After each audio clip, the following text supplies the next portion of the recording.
Ons begin ons saam wees met 'n openlike verklaring waarin ons hartsgesindheid verwoord en ons doen dit vanoggend aan die hand van Deuteronomium 32 en met hierdie woorde: Ek wil die naam van die Here roem, prys ons God om sy grootheid.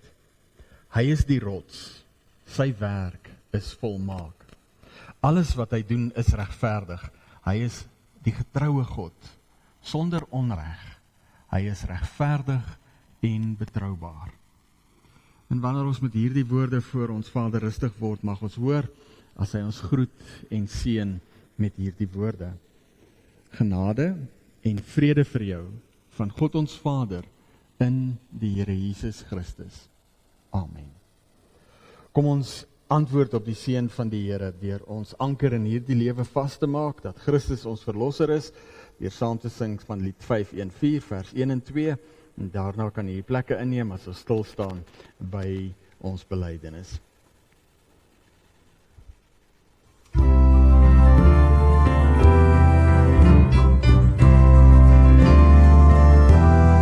Ek weet verseker dat Jesus leef.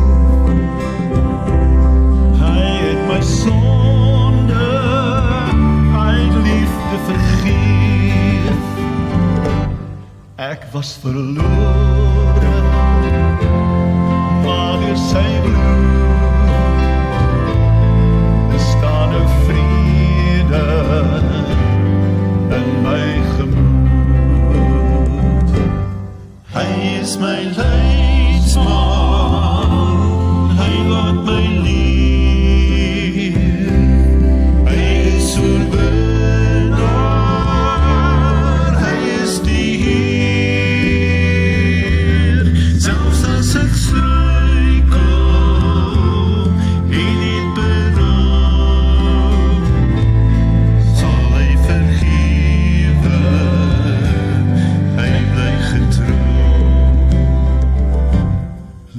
is sy laas,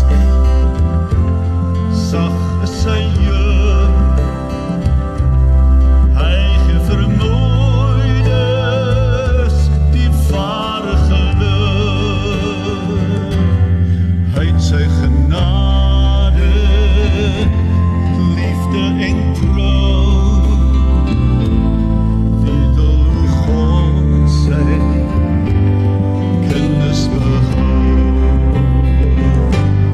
My leidsman, hy laat my leef. Hy is oorwinnaar, hy is die Heer. Selfs as ek struikel en niet berou, sal hy vergewe, hy bly getrou. Hy is my leidsman, hy laat my leef. Hy is oorwinnaar, hy is die Heer. Selfs as ek struikel en niet berou, sal hy vergewe, hy bly getrou. Sal hy vergewe, hy bly getrou.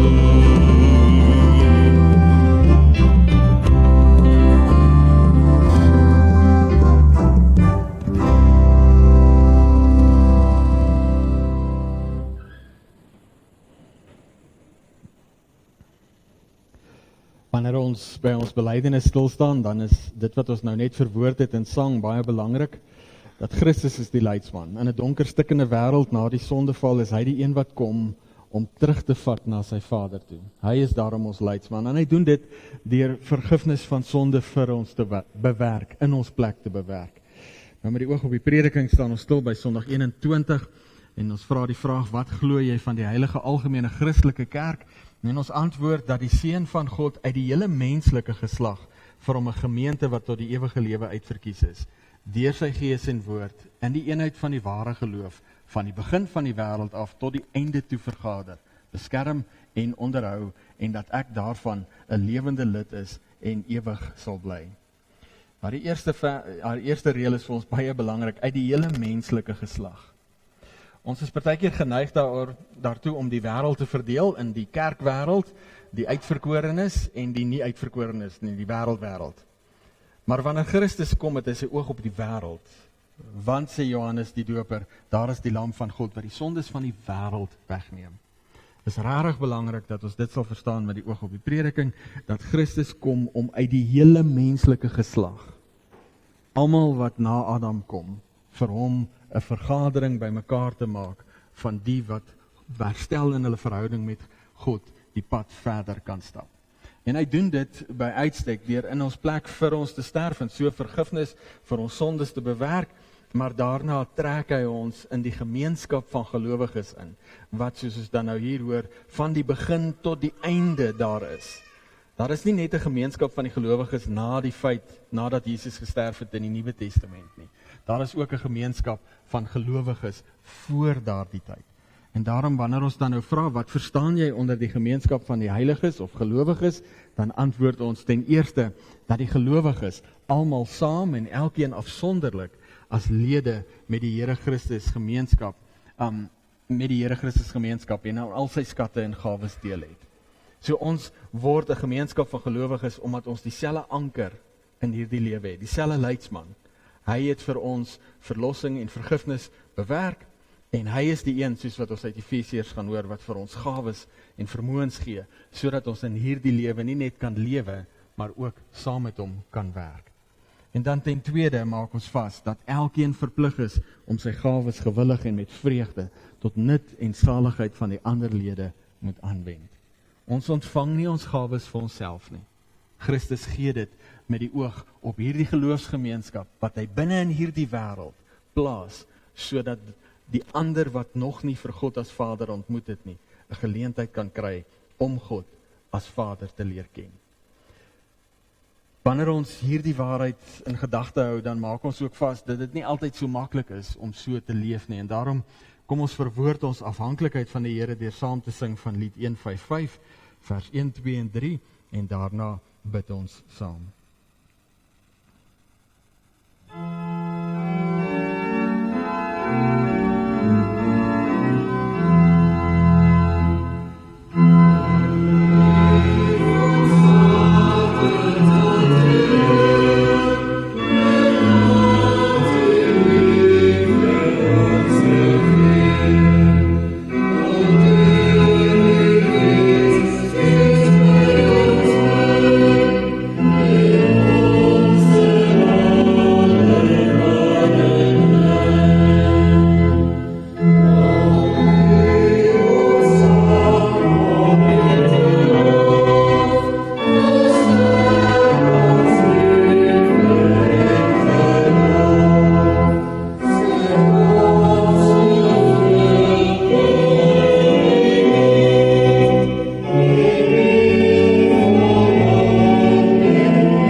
Vader, dankie dat ons U mag ken as Vader, dat U in genade uitgereik het na ons toe, en dat U in Christus vir ons voorsiening gemaak het, vir 'n nuwe lewe, geborge in 'n innige verhouding met U. En wanneer ons so in hierdie oggend voor U rustig word, dan kom ons in groot afhanklikheid na U toe. Gedagtig aan ons eie gebrokenheid, ons eie onvermoë, ons eie nie beheer hê oor ons lewe en wêreld nie. Dankie dat ons as kinders na U toe mag kom, seker in die wete dat U ook ons gebrokenheid in gedagte hou, dat U onthou dat ons stof is, En dat U daarin, soos 'n vader ontferm oor sy kinders, U self ook so ontferm oor ons. Hoor ons gebed, verwoord in hierdie lied. Verhef ons harte tot U en Vader, lei ons, dat ons werklik op U woord mag bou, mag lewe, volgens dit wat U met ons deel, ook in hierdie oomblikke saam. En daarom is dit ons hartsgebed, dat U vir ons sal voorsien in dit wat nodig is, om U teenwoordigheid te beleef, maar ook om, wanneer ons hier vandaan weggaan, vanuit U teenwoordigheid te leef. Ons kom na U toe met ons versigtinge, as ons dink hoe droog dit is op hierdie stadium, en ons pleit Vader, dat U daarin uitkoms sal gee. Ons bid vir elkeen in ons gemeente wat siek is, wat swaar trek aan die las van die gebrokenheid van hierdie wêreld aan hulle liggame. En ons pleit Vader, dat U krag na kry sal gee, en dat hulle daarin U teenwoordigheid mag beleef, en U guns en genade. En dan pleit ons Vader, maak dit rustig in ons harte, dat ons U woord mag hoor, en dat dit in ons harte ingang mag vind, en ons vanuit die wonder van U besig wees mag lewe. U besig wees met ons, en daarin ook U besig wees deur ons in hierdie wêreld. Ons bid hierdie dinge in Jesus se naam. Amen.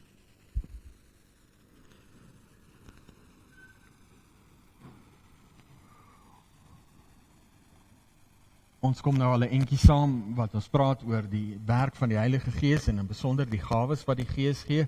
En ons het nou 'n hele paar keer stilgestaan by die feit dat ons gawes verskil en dis Christus wat die gawes gee, verskillende gawes. En ons het nou vir die laaste 3 Sondae stilgestaan by daai groot gedagte dat elke gawe met 'n las kom. Niks verniet, baie min vir 'n tikkie. En die Here doen dit, die las kom saam met die gawes sodat ons nie ons paradys in hierdie wêreld sal vind nie. Dat die dinge wat hy vir ons gee en die geleenthede wat hy vir ons gee, nie vir ons belangriker word as wie hy is nie. Nou wil ons vir die volgende paar weke stilstaan by net so groot en belangrike gedagte. En dit is dat God gawes gee tot voordeel van almal of tot voordeel van ander. Willem daar die eerste skets net. Sy het hom op die groep gesit, gaan kyk asseblief daarna. Christus gee genadegawes, sodat ons saam met hom kan werk aan dit waarmee hy besig is. En uiteindelik nie ons eie koninkryk sal bou nie. So dit is regtig belangrik om dit te verstaan. Dit het ons vroeër nou al vasgemaak, so dit is nou reeds verworwe kennis. So ons het dit nou al vasgemaak. En ons maak vas dat groter gawes beteken dat ons groter dinge kan doen, veral in ons saamleef met ander mense. En dit is regtig belangrik om dit te onthou. Maar nou gee die Here in die skrif, Ou en Nuwe Testament, 'n redelike baie duidelike waarskuwing. Wanneer hy sê, God weerstaan die hoogmoediges, maar aan nederiges gee hy genade. En dit is regtig belangrik wanneer ons oor genadegawes dink, om hierdie ter harte te neem. Wanneer ek genadegawes ontvang en dit vir myself hou, dan loop daar iets skeef. Dan is iets nie gesond nie. Want God gee nie vir my sodat ek dit vir myself kan hou nie. Hy gee vir my sodat ek kan deel. Hy het baie meer om te deel as net dit wat ek ontvang. Maar hy gee sodat ons kan deel met ander. Nou ons gaan nou in ons saam kyk na Efesiërs 4, gaan ons hierdie ding so 'n bietjie uitpleis en 'n bietjie uitmekaar trek. Die belangrikste van dit wat ons uiteindelik het om te gee in hierdie lewe, is die evangelie wat God met ons gedeel het. Dis nie al nie, en ons sal dit nou vasmaak, maar dit is die evangelie. Want niemand kom by 'n gesonde plek in hierdie lewe, as hulle nie eers herstel in hulle verhouding met God, na die lewe en wêreld kan kyk nie. En daarom is dit die belangrikste wat ons het om te deel. En ons maak dan nou vas, dit is ons grootste doel. En vir daardie doel maak ons dan nou ook vas. Ons wil 'n visie vasmaak vir ons saamleef as geloofsgemeenskap. Sodat ons 'n groot genoeg visie en doel het wat ons najaag, waar ons mekaar gaan nodig hê, omdat ons dit nie alleen kan doen nie, en waar ons uiteindelik op mekaar gaan moet staat maak. 'n Visie groot genoeg, dat ek jou gaan moet vra om te help, want ek kan dit nie alleen doen nie, en 'n visie groot genoeg, dat die Here uiteindelik daarin betrokke moet wees, anders gaan ons dit nooit gedoen kan kry nie. Maar nou is dit belangrik vir ons om hierdie in gedagte te hou. My gawes word gegee met die oog op ander. En daarom dat ons in die katekismes bely en sê, dat ons met ons gawes, ons is verplig om ons gawes tot nut en saligheid van die ander aan te wend. Dis 'n baie ou gedagte binne in die kerk en dit kom vanuit die reformatie. Dat ons word saamgevoeg en dan gee die Here vir ons gawes en soos ons nou gaan sien, komplementerende gawes, sodat ons saam kan werk en saam groter en mooier dinge vir die Here kan doen. Maar dit is regtig belangrik om te verstaan dat my gawes gegee word met die oog op ander mense. Nou hoe keer ek dat my gawes dan nou nie vir my so belangrik word, dat dit belangriker word as die ander mense en dit waarmee die Here besig is nie? Hoe keer ek in daardie woorde dan nou dat ek groot kop kry as gevolg van dit wat ek ontvang het? En een van die maniere waarop ons daardie gawes kan, of daardie versoeking om ons gawes vas te val, om dit te temper, is om te kyk hoe my gawes inpas by die ander se gawes, saam met wie die Here my ingeplant het. Wanneer ek dit kan begin raak sien, begin ons sien wat ons saam kan doen in ons diens saam met die Here. Nou, ons wil daai gedagte dan nou so 'n bietjie verder uitpleis. Die feit dat ons gawes gegee word, aan ons gegee word tot voordeel van ander en dat hulle mekaar komplementeer. En daarvoor gaan ons luister na dit wat die Here met ons deel in Efesiërs 4. Baie bekende gedeelte, Paulus wat praat hier oor die opbou van die liggaam, maar ons moet baie mooi luister na waar hy begin. Ek druk julle dit op die hart, ek wat 'n gevangene is, omdat ek die Here dien. Laat julle lewenswandel in ooreenstemming wees met die roeping wat julle van God ontvang het. Hierdie gedagte is vir ons regtig belangrik. Laat jou lewenswandel in ooreenstemming wees met die roeping wat julle van God ontvang het. Wat is daar die roeping? Skryf solank jou gedagtes daar rondom vas. Wat is die roeping wat ons van God ontvang het? Wees altyd beskeie, vriendelik en geduldig en verdra mekaar in liefde. Lê julle daarop toe om die eenheid wat die Gees tussen julle gesmee het te handhaaf deur in vrede met mekaar te lewe. Daar is net een liggaam en net een Gees, soos daar net een hoop is waartoe God julle geroep het. Daar is net een Here, een geloof, een doop, een God en Vader van almal. Hy wat oor almal is, deur almal werk en in almal woon. Aan elkeen van ons is 'n genadegawe gegee volgens die mate waarin Christus die gawes uitgedeel het. En daarom sê die skrif, hy het na die hoogte opgevaar. Toe hy na die hoogte opgevaar het, het hy krygsgevangenes saamgeneem en gawes aan die mense gegee. Baie belangrik daardie stukkie. Hy het gawes aan die mense gegee, nie aan sommiges nie, aan almal. Hierdie uitdrukking, hy het opgevaar, veronderstel tog dat hy eers neergedaal het na wat laer is, naamlik na die aarde toe. En die een wat neergedaal het, is ook die een wat opgevaar het, bo alle hemelruimtes uit, om alles met sy teenwoordigheid te vul. En dit is die gawes wat hy gegee het, apostels, profete, evangeliste en herders en leraars. Sy doel daarmee was, om die gelowiges toe te rus vir hulle diens en vir die opbou van die liggaam van Christus. So sal ons uiteindelik almal kom tot die werklike eenheid in ons geloof en in ons kennis van die Seun van God. Dan sal ons, sy kerk, soos 'n volgroeide mens wees, so volmaak en volwasse soos Christus. Dan sal ons nie meer kinders wees nie. Ons sal nie meer soos golwe op en af en heen en weer geslinger word deur elke wind van dwaalleer as vals leraars ons met hulle slinkse en listigheid op dwaalweë wil wegvoer nie. Nee, ons sal in liefde by die waarheid bly en so in alle opsigte groei na Christus toe. Hy is immers die hoof en uit hom groei die hele liggaam. Die verskillende liggaamsdele pas by mekaar en vorm saam in eenheid. Elkeen van hulle vervul sy funksie en so bou die liggaam homself in liefde op. Daardie liggaam dan belangrik vir ons om te verstaan, volgens ons belydenis dan, van die begin van die wêreld tot die einde toe, word daardie liggaam saamgetrek. Het gaan nie hier net oor ons nie. Wat belangrik vir ons hier om te sien is in daardie laaste stukkie, is die liggaam groei tot volwassenheid in Christus, wanneer elke een sy stukkie doen, sy gawes uitleef, sy funksie vervul. Dis in die uitlewing van ons skepingsdoel of ons roeping, dat ons groei tot volwassenheid. Nou wanneer ons na hierdie gedeelte luister, is dit belangrik dat ons net eers weer vasmaak die rigting van God se pad met ons. En hier is dit belangrik om te verstaan. God se rigting is altyd na sy wêreld toe. Voor die sondeval maak hy vir Adam en Eva, sit hulle in die tuin van Eden, en dan sê hy vir hulle, geborge uit 'n verhouding met hom, rusdag, eerste dag wat hulle kan werk, het hulle rusdag, kan so 'n bietjie tyd saam met die Here spandeer, en dan sê hy, gaan ontplooi lewe, gaan maak die wêreld soos hierdie, gaan ontplooi lewe in hierdie wêreld. Dan vind die sondeval plaas, en dan sien ons dat God na ons toe kom. Waar is jy? Wanneer die Here vir Abraham, en dan maak hy die belofte dat daar 'n verlosser gaan kom, wat die kop van die slang gaan vermorsel. Wanneer hy vir Abraham roep, wanneer hy begin met sy verlossingsplan, na sy skepingsplan in werking gestel is, dan kom hy en hy sê vir Abraham, ek sal jou seën, en jy sal 'n seën wees vir al die volke.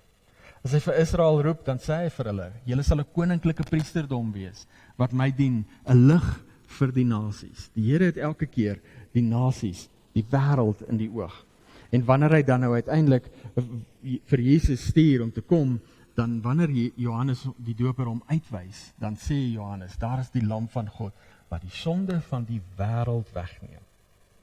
En as hy sterf en opstaan, dan stuur hy sy disippels om getuies te wees tot aan die uithoeke van die aarde, om disippels te maak van al die nasies. En wanneer ons aan die einde kom, dan hoor ons dat die nuwe Jerusalem neerdal, 12 stadspoorte wat nooit toegemaak word nie, en mense uit elke nasie, volk, stam en taal kom die heeltyd, dag en nag. Dit word nooit toegemaak nie. God het derentyd sy oog op die wêreld. Wanneer ons oor genadegawes praat, dan maak ons weer vas. Die belangrikste gawes wat die Here gegee het, is homself. Eerste en die belangrikste gawe, daarna vir jou met jou vermoëns, gawes en talente, en dan die geleentheid in die tyd waarin jy leef, om met daardie gawes en talente te kan woeker. Nou wanneer ons hoor dat Paulus vir ons sê dat ons lewenswandel in ooreenstemming moet wees met die skepping, met die roeping wat ons ontvang het, dan trap ons baie keer in 'n slaghuister, en ons stop wanneer ons dink oor ons roeping net by die Nuwe Testament. En ons gaan nie ver genoeg terug na die begin toe nie. En as ons roeping wil verstaan, moet ons letterlik teruggaan na die begin toe. Dis waartoe ons geroep word. God se raadsplan was 'n skepingsplan, en saam met dit 'n verlossingsplan. Willem daar die eerste skets net. So wanneer ons praat oor God se verlossingsplan, sy raadsplan, verlossing, skepings en verlossingsplan, dan is sy plan, sy raadsplan, dat ons saam sal leef en saam sal werk. Saam met hom en saam met mekaar. En wanneer ons hierdie gedagte ter harte neem, dan is dit belangrik. Ook wanneer ons na Efesiërs luister. Efesiërs 1 en 2 stel 'n baie belangrike vertrekpunt vir ons denke oor ons roeping. God het ons gemaak wat ons nou is, voor die grondlegging van die aarde, sê Paulus in Efesiërs 1. Het hy ons in Christus Jesus geskep om ons lewe te wy aan die goeie dade waarvoor hy ons bestem het. Voor die grondlegging van die aarde. So wanneer ons begin gesels oor ons roeping, dan moet ons teruggaan na daar, waar God die plan gemaak het.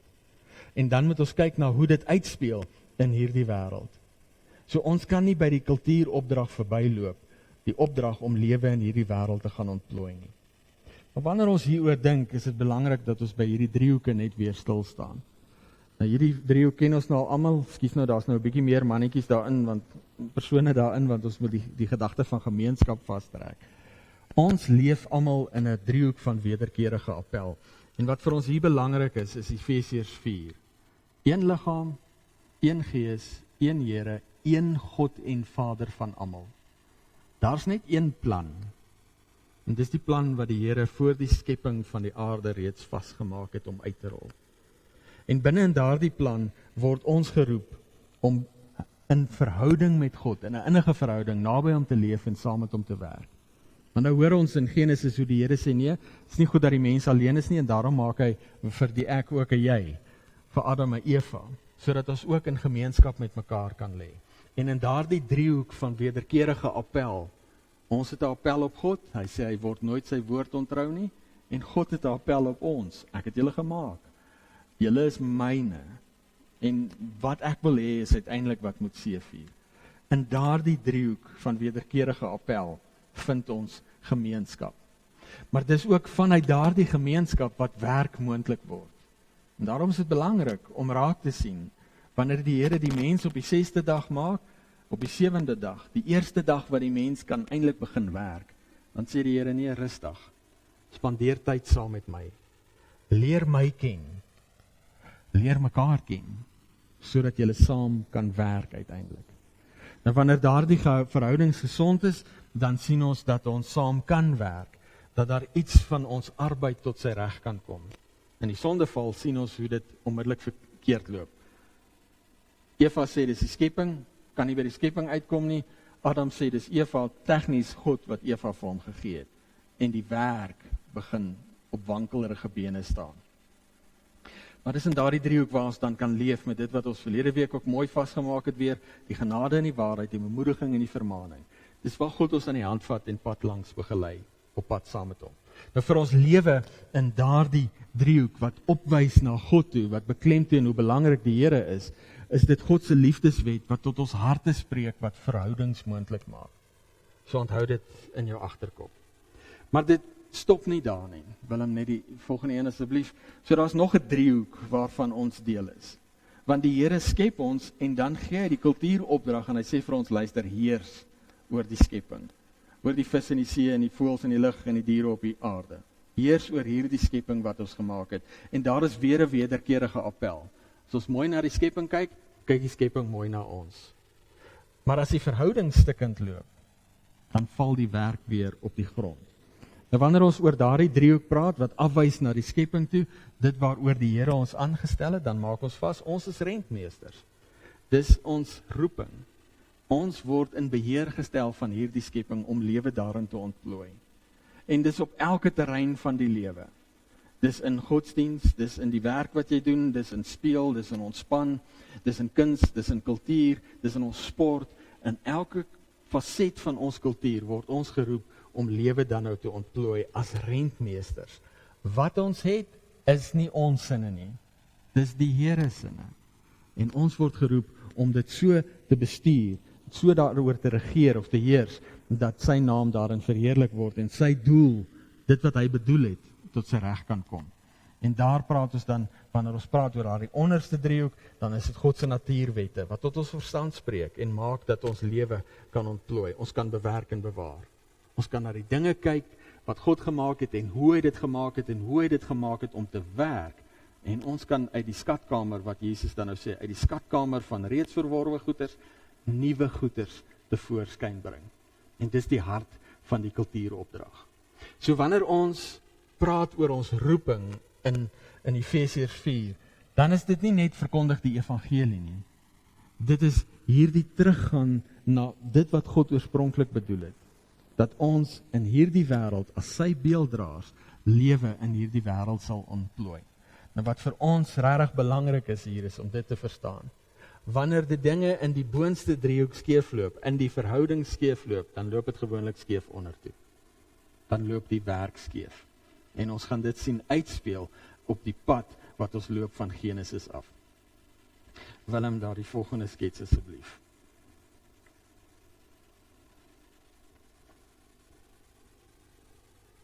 Die kultuuropdrag wat ons in Genesis 1:26 tot 28 kry, kan ons so definieer, kan ons so sê wat dit beteken. Dis om as beelddraers van God, ons is sy verteenwoordigers, lewe te ontplooi. Met ander woorde, die potensiaal van die skepping te ontplooi, tot sy reg te laat kom. Saam, in gemeenskap, oor baie geslagte of jare, maar ons doen dit saam in pas, of in harmonie met God se skepingsorde, met sy hart, sy wil, sy droom, soos hy bedoel het, dit moet wees. En as mens daardie definisie vir die skepingskultuuropdrag vasmaak, en dit wat God bedoel het, dan sien ons hoe die sondeval uiteindelik 'n streep deur daardie opdrag trek, en dinge begin skeefloop. Petrus praat hieroor wanneer hy in 1 Petrus 4 sê, elkeen moet na mate hulle genadegawe ontvang, die ander dien. Hy sê dit mooi, as bedienaars van die veelvoudige of die veelkleurige, kan ons dit ook vertaal, genade van God, moet elkeen na mate hulle genadegawe ontvang, die ander dien. En dis regtig belangrik. Wat ons ontvang word nie net vir ons gegee nie, dit word gegee met die oog op daardie saam dien en werk. Want God wil lewe oor die skepping ontplooi. Gawes komplementeer en vul mekaar daarom aan in diens van God se skepings- en verlossingsplan. En dit is belangrik dat ons dit verstaan. God gee gawes sodat ons lewe kan ontplooi. En daardie ontplooiing van lewe begin in die tuin van Eden en dit eindig in Openbaring by die nuwe stad Jerusalem. So kultuurdinge, dit wat ons vandag ken as kultuurdinge, wetenskap, is een van daardie kultuurdinge, staan nie teenoor die natuurdinge, asof natuurdinge meer in God se aard is nie, dat dit die dinge is waaroor hy belangstel nie, dat kultuurdinge en die goed van wetenskap en hoe dit baie keer skeefloop, dat die Here nie daarvan hou nie. Nee, die Here het ons gemaak en vir ons vaardighede gegee, om groter en mooier dinge te kan doen, veral in ons saamleef. By die Bybelstudie het ons hierdie week daaroor gepraat, selfs Google kan my nou nie regtig help met hoeveel mense nie, maar elkeen van ons hier het 'n slimfoon. Nou vir jou om daardie slimfoon te gebruik, en die vraag wat ek net gevra het is, hoeveel mense is betrokke van roumateriaal tot by die finale produk? En dan sê hulle, nee, hulle kan nie sê nie, want dit is miljoene mense. Wat Google wel kan sê is, dit gaan 200 verskillende ondernemings wees in verskillende lande, want jy moet letterlik werk van daar waar die roumateriaal uit die grond uitgehaal word. En nou kan jy kyk, okay, daar's een Piet daar wat skoffel, maar daai Piet het 'n paar mense rondom hom, om seker te maak hy kan die werk hou. So die hoeveelheid mense wat moet saamwerk, sodat ek en jy met 'n slimfoon kan werk, is fenomenaal baie. Maar dan is ons nog net 'n slimfoon. Nou is daar bepaalde infrastruktuur wat in sy plek moet kom, sodat daai foon kan werk, en jy iemand anders kan bel, of data kan aflaai. Miljoene mense werk saam, om daardie een produk moontlik te maak. En dis nie teen God se wil of hart nie. Hy het ons die vermoë gegee, om selfs in tegnologie uit te blink. So daar is dit belangrik vir ons dan om vas te maak, dat God nie teen die ontwikkeling van tegnologie, die ontwikkeling, die ontplooiing van lewe is nie. Dit's deel van sy plan gewees. Maar dis die verhoudings wat skeefloop, wat maak dat die dinge skeefloop. Nou ons wil, wanneer ons na hierdie skets kyk, is daar twee goeders wat jy regtig mooi moet raak sien. Die eerste is daar die breër wordende vlak. Die skepping lewe word in die skepping al hoe wyer ontplooi. Dit is deel van God se plan. Hy het dit so bedoel. Maar dit is belangrik om daar raak te sien, dat die sondeval 'n breek bring. En ons trap partykeer in die slaghuister om te dink, dat na die sondeval verdeel die wêreld in hierdie twee dele. Daar's die lyn wat God gaan mee bemoeienis maak, wat uiteindelik uit Abraham deur Israel by Jesus gaan uitkom, en dan nou die kerk, en dan sal die wêreld, met wie God niks te doen wil hê nie. En dis nie waar nie. God het die hele tyd die hele wêreld in die oog. Daar kom wel 'n breek in die verhoudings, en dit gaan werk moeiliker maak. Die saamdien moeiliker maak. Maar dit is belangrik dat ons raak sien, die tweede ding, dat hierdie gawes wat die Here gee, gegee word, om mekaar te komplementeer met die oog op die dienswerk waartoe hy ons geroep het. So Adam en Eva word pa en ma, komplementerende gawes. Mans en vrouens verskil, komplementerend. Adam kan nie op sy eie kind hê nie, en Eva kan nie op haar eie kind hê nie. Dis die mees basiese van die komplementerende wat die gawes bedoel. Ons kan saam werk en iets groters doen vir dit wat die Here, in diens van dit wat die Here van ons vra. Nou, waarskynlik is daar nie iets groters as dit om saam 'n kind te kan hê nie. Die wonder daarvan is net regtig baie groot. Maar ons het komplementerende gawes daarvoor nodig. Die sondeval gaan maak dat daar 'n breek tussen Adam en Eva kom. Hy gaan sê sy is die probleem en eintlik God wat haar vir hom gegee het. En dit sal wanneer hulle uit die tuin uit gaan nog verder versprei. Maar dit is belangrik om raak te sien. Kain, saaiboer, en Abel, 'n veeboer. Dit komplementeer, dit pas by mekaar. Want die Here wil hê dat lewe ontplooi moet word. Dis sy hart. Maar omdat hy die verhouding met God stukkend gebreek het, loop die verhouding tussen die mense ook skeef. En dit is weer eens belangrik. Ons hoor nêrens dat die Here met Abel praat nie, maar ons hoor dat hy keer op keer met Kain praat. Want hier lê moeilikheid en wag vir Kain. So hy kom waarsku hom. en hy praat met hom. Kain gaan uiteindelik nie luister na die Here nie en sy broer doodmaak. En daardie breek gaan groter en groter word. Wanneer ons na hulle aangaan, gaan Adam en Eva weer 'n kind hê, Set, en dan is dit belangrik, binne die skrif, hoor ons nie wat Set gedoen het nie, hy word net die beeld van Adam genoem. En dit is belangrik vir die vertelling van die verhaal verder, want hy is die een wie die lyn moet gaan, om uiteindelik by Jesus uit te kom.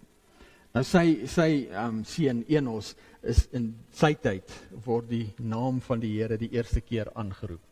So in kultuur het ons hierdie ding wat ons kerk of godsdienst noem. Dis waar dit vandaan kom. In Enos se tyd het hulle die eerste keer georganiseerd die naam van die Here begin aanroep. En gesoek na God se aangesig. Dis waar kerk, soos ons dit dan nou ken, vandaan kom. Het is belangrik om hier te sien dat bo die lyn daar nie gawes gegee is nie. Kain sou die eerste stadsbouer word en hy gaan die stad vernoem na sy seun Henog. En dan uit sy nageslag gaan ons vir Jabal kry. Hy was bekend daarvoor dat hulle sy mense in tente gebly het en hulle met vee rondgetrek het. Ons gaan vir Jubal kry, wat 'n gawe ontvang het om musiek te maak. En hy was bekend daarvoor dat hy op fluite en instrumente kon speel. En dan gaan ons uiteindelik vir Tubal-Kain kry, wat 'n koper en 'n ystersmid was, wat vaardig was om met metale te werk. Nou in daai skeer het daar iets in ons wêreld en in ons denke gebeur. Mense het baie keer gedink, wow, die stad is alles wat sleg is. Nou die rede hoekom stede baie keer slegter is as plattelandse omgewings of gemeenskappe is, daar's net baie meer mense in die stede, sodat dit baie groter potensiaal om skeef te loop in die stede. En dis wat uiteindelik skeef loop. Maar dit is belangrik om te sien dat die Here ook vir die ontplooiing van lewe daar gawes gee. Dis nie net die goeie mense wat gawes ontvang nie, almal ontvang gawes, sodat lewe in hierdie wêreld ontplooi kan word, dat hierdie wêreld, dit wat God bedoel het, tot sy reg kan kom. En dan is dit belangrik om vir Noag verder af in Set se nageslag raak te sien. Hy is die eerste wynmaker, maar hy is ook dan nou die ou wat dronk word van daardie wyn. Die feit dat ek binne die geloofsgemeenskap leef en gawes ontvang het, vrymaak my nie van verkeerd doen nie. En die rede daarvoor is dat hierdie goeders gaan oor verhoudings. Wanneer my verhouding met God skeefloop, gaan my verhouding met die mense rondom my skeefloop en gaan die vrug daarvan gewoonlik nie goed wees nie. Gaan ons dit wat God mooi gemaak het stukkend breek. Gaan begin in die mense met wie ons saamleef en uiteindelik dan dit wat hy aan ons toevertrou het. En nou is dit dan nou vir ons 'n baie belangrike vraag. Hoe maak die liggaam van Christus hierin 'n verskil? Wanneer mense los van God hulle gawes begin gebruik, dan eindig ons by plekke waar mense of die skepping onderwaardeer en verniel, ander mense en die skepping, die materiële wêreld, of dit verafgod, ander mense en die materiële wêreld. Nie een is gesond vir die ontplooiing van lewe nie. So wat moet gebeur voordat iemand reg kan werk en reg saam kan werk met dit wat hulle van die Here af ontvang het? En daarvoor gaan ons na die laaste gedeelte toe, laaste skets toe. Wanneer Paulus hier so skryf, dan sê hy, Jesus het gekom, hy het opgevaar, en wanneer hy opvaar, het hy kruisgevangenes saamgeneem, binne die vertelling van Efesiërs, die bose wat beperk word. En dan het hy gawes aan die mense gegee, nou is dit belangrik, nie net aan sekeres nie, aan almal. Alle mense op aarde het gawes ontvang. Gawes vir die ontplooiing van lewe in hierdie wêreld. Maar daardie gawes kom baie selde tot hulle reg as dit los is van 'n verhouding met God. So wanneer Jesus sy net gooi, hy roep die disippels en hy sê ek sal van julle vissers van mense maak, wanneer hy sy net gooi, dan het hy die wêreld in die oog. Hy gooi letterlik sy net oor die hele wêreld. Ons is die net. Die liggaam is die beeld wat Paulus hier in Efesiërs 4 gebruik. En nou kom Paulus en hy sê 'n baie interessante ding. Hy sê hier is die gawes wat hy gegee het, daar in vers 11 en 12, apostels, profete, evangeliste, herders en leraars. En sy doel met hierdie gawes was vir die opbou vir die toerusting van die gelowiges, vir die opbou van die liggaam van Christus, sodat ons uiteindelik tot volwassenheid kan groei. Nou, ons gaan DV volgende week by daardie gedagte stil staan. Die ding wat ons hier moet vasmaak, is hierdie prentjie van God het die hele wêreld in die oog, en hy gooi 'n net uit. En ek en jy, en in besonder ons saam, is daardie net.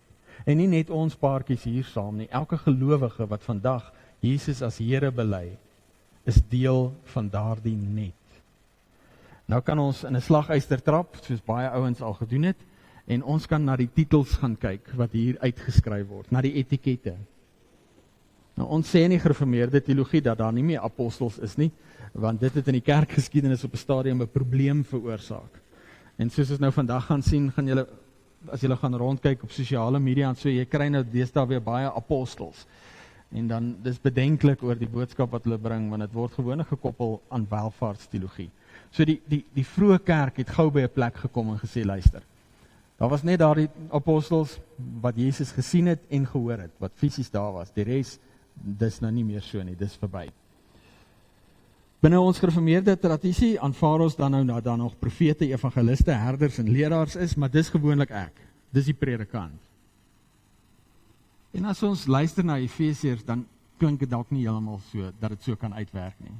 Dat daar gawes gegee word vir die toerusting van die gelowiges, is verseker so. Dis wat Christus gedoen het, want hy het die wêreld in die oog. So ons moet nie gaan kyk na die etikette nie. Ons moet nie gaan kyk na die titels nie. Ons moet gaan kyk om te verstaan hoe Jesus die wêreld wil bereik, na die beskrywing van daardie werke, van daardie bedieninge. En 'n apostel is gewoon 'n gestuurde wat getuig. En Jesus sê, soos die Vader my gestuur het, stuur ek julle. Julle sal my getuies wees tot aan die uithoeke van die aarde. Elkeen van ons het daardie funksie, het daardie bediening, om daar waar ons kom, 'n getuie te wees. En as jy ooit wonder of jy gestuur is, jy is gebore. 1971 was ek nog nie gestuur nie, want ek was nog hier nie. 1972 is ek gebore, het is gestuur, sien jy. Elkeen van ons, as jy hier is jy gestuur. As jy Christus ken, is jy getuie. Die tweede een is profete, en dit kan baie keer knoop. Maar 'n profeet is iemand wat 'n woord van wysheid bring. Jesus praat met sy disippels en dan sê hy, elke skrifgeleerde in die koninkryk van God sal wees soos iemand wat uit sy voorraadkamer, uit sy skatkamer, uit nuwe en ou dinge tevoorskyn bring. 'n Woord van wysheid, om die regte ding op die regte tyd te doen en te sê. En dit is nie beskore net vir sommiges van ons nie. Dis vir elkeen van ons. Elkeen van ons kan daardie woord van wysheid bring, daardie verstandige ding binne 'n simpel en ontaarde wêreld. Ons is geroep hiervoor. Evangeliste is mense wat die blye boodskap deel. Jesus stuur sy disippels en sê, gaan verkondig die vergifnis van sonde aan al die volke van hierdie wêreld. Elkeen van ons kan die blye boodskap bring, die wonderdeel van verlossing en vergifnis wat ons in Christus ontvang het. Dis nie vir net versekeres beskore nie. Herders is mense wat sorg dra vir ander. En Jesus bid, wanneer hy die skare sien, daar in Matteus 9, en dan sê hy, bid die Here van die oes om arbeiders te stuur, want die oes is groot en die arbeiders min. Ons is die antwoord op daardie gebed. Herders is mense wat sorg dra vir ander, wat omgee het, wat deernis het, nie net vir hulle eie belang en hulle eie mens wees nie, maar ook vir ander.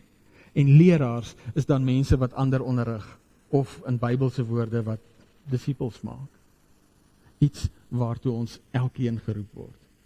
Nou daardie, julle ken daardie gooinette of werpnette, hulle het sulke gewiggies aan. Hierdie bedieninge is die gewiggies aan die punte van daardie net, wat maak dat hy kan sprei, dat hy kan uitgaan. Want as jy nie gestuur is nie, gaan jy nie uitgaan nie. En as jy nie sorg dra nie, gaan jy nie vang nie. So die Here het die heeltyd sy hele wêreld in die oog, almal aan wie hy gawes gegee het. En hy wil inbring hulle wat aan God behoort, hulle wat die goeie boodskap kan hoor en verstaan en besef, ja, God is liefde en daar is vergifnis vir my. So wanneer ons dan daardie aardbol in hart sien, moet ons dit vasmaak.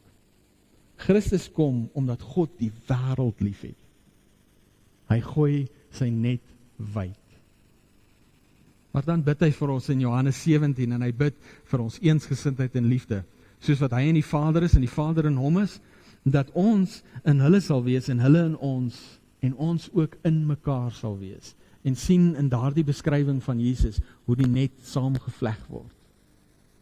En dan sê hy, wanneer dit gebeur, sal die wêreld glo dat God die Vader hom gestuur het en dat die Vader die mense net so lief het as wat hy vir Jesus het. Nou is die vraag, ons het begin daarby by die Genesis, by die kultuuropdrag en gesê dat selfs die gawes wat ons ontvang om in die alledaagse lewe 'n lewe te maak, is deel van die genadegawes wat God gee. So wanneer ons dink aan daardie 2 driehoeke, is dit belangrik om te verstaan. Die onderste kom tot sy reg eers wanneer die verhouding bo tot sy reg gekom het. Herstel in my verhouding, begin ek anders kyk na die werk waartoe God my in hierdie lewe geroep het. Ek sien hom raak, maar ek sien ook sy skepping raak. En in hierdie bedeling, tussen Jesus se eerste en tweede koms, is daar hierdie een ekstra ding. Ek sien vir Christus raak wat gekom het om te soek en te red wie verlore is. En dan word daardie alledaagse lewe, daardie gawes wat ons ontvang om lewe in hierdie wêreld te ontplooi, dan word dit deel van die geleentheid om 'n verhouding te kan begin bou. So nou ken ek jou nie noodwendig nie, maar ons hou albei van visvang, of ons hou albei van motors, of ons hou albei van koekbak.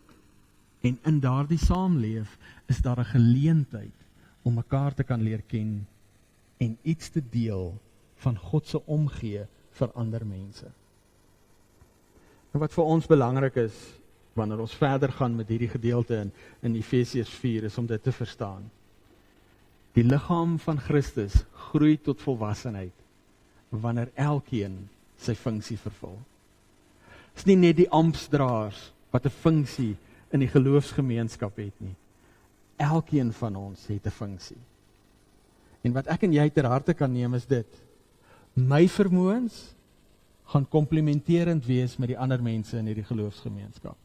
Of dit die mense is wat hier saam met my aanbid, of die mense daar by die werk, wat Christus ken en bely. Want Christus plaas ons saam, sodat ons gawes mekaar kan aanvul en ons hierdie net kan wees, wat hy oor sy wêreld gooi, om seker te maak, sy kinders kom in huis toe. Amen. Ons maak weer vas, na die seën net so oombliekie sit vir ons vraatyd, kom ons bid saam.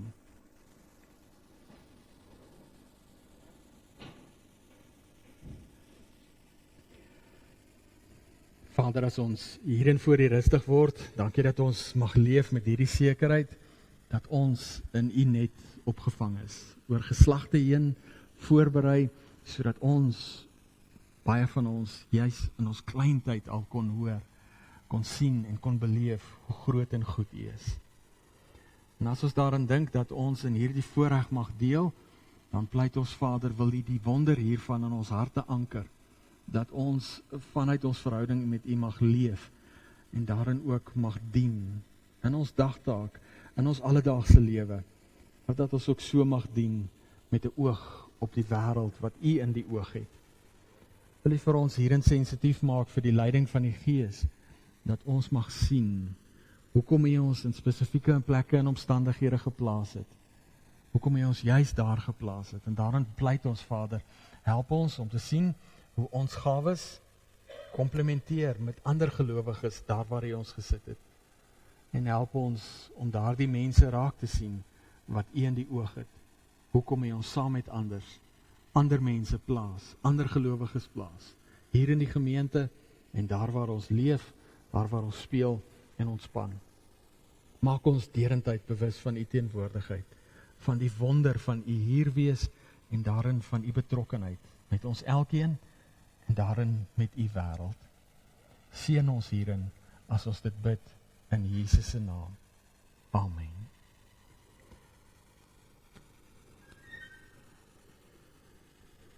Voordat ons luister na God se wil vir ons lewe, kom ons verootmoedig ons voor hom deur saam te sing van Psalm 25 vers 1 en 2. Ons doen dit terwyl ons so sit. 'n gepaste houding vir verootmoediging. Psalm 25 net vers 2 en daarna gaan ons luister na God se wil vir ons lewe.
Ons luister na God se wil vir ons lewe uit 1 Petrus 4, dan hoor ons die einde van alles is naby, daarom moet julle selfbeheers en nugter wees, sodat julle kan bid. Bo alles moet julle mekaar hartlik lief hê, want die liefde bedek baie sondes. Wees gasvry teenoor mekaar, sonder om te kla. As goeie bedienaars van die veelvoudige genade van God, moet elkeen, na mate hy 'n genadegawe ontvang het, die ander dien. As iemand die gawe ontvang het om te preek, moet hy deur God deur hom aan die woord kom. En as dit is om in die gemeente te dien, moet hy dien met die krag wat God verleen. So moet julle God in alles verheerlik deur Jesus Christus, aan wie die heerlikheid en die krag behoort tot in alle ewigheid. Wanneer ons gedagte gaan dit waarby ons vanoggend stil gestaan het, dink daaroor, is belangrik om te hoor. Daar is 'n skerp punt van waaraf Christus daardie net gooi, en dit is die gemeente, die kerk. En daarom is dit belangrik dat ons mekaar sal lief hê, dat ons sal dien, want dis wanneer ons hier dit ingeoefen het, dat dit vir ons moontlik word om daar buite dit saam met ander gelowiges te kan doen. Mag die Here ons hierin seën, en omdat ons dit nie uit onsself uit kan doen nie, kom ons bid hom hierin om sy genade, en ons doen dit deur saam te sing van lied 524 vers 1 en 2, en daarna bly ons staan vir die seën van die Here, en dan vra ek dat jy net daarna net so oomblik sal sit.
Kom ons gaan leef met oorgawe, seker in die wete dat God vir ons gegee het wat ons nodig het om te kan leef en dien, maar daarin ook om saam te kan leef en saam te kan dien.